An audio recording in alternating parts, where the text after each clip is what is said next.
Prossima gara in programma sono i 100 farfalla ragazze femmine. 6 le batterie previste. Nella batteria numero 1 troviamo in corsia 3 Sara Casini, alla 4 Martina Pederiva, alla 5 Anna Laura Corazzini.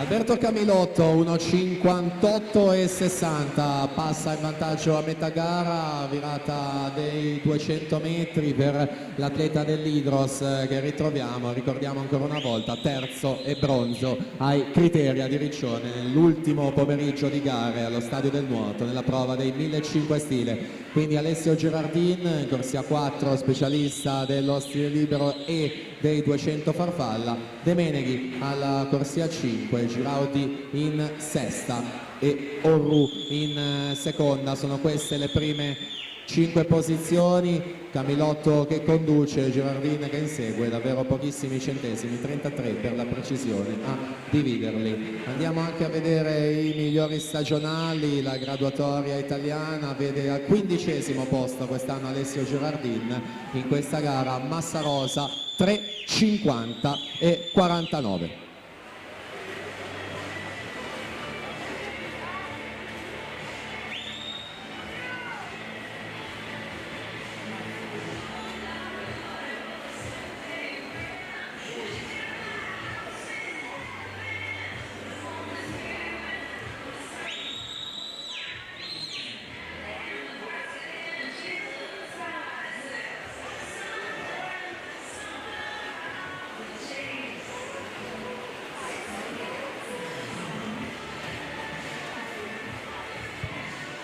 E 31, notevole cambio di passo di Ale Girardin in quest'ultimo tratto di 50 metri, un secondo più veloce rispetto al resto della vasca, e quindi ha deciso di aprire il gas e aumentare il ritmo in questa batteria per andare a toccare davanti, anche se non ci sta Alberto Camilotto e prova a rispondere, siamo solo in batteria ma comunque vogliono entrambi toccare avanti, e Girardin con 4,0003 su Camilotto secondo, 4,00 e 36. Si ritroveranno senz'altro questo pomeriggio, quindi appuntamento alle 16, lo ricordo, per le prime finali dei 4 stile.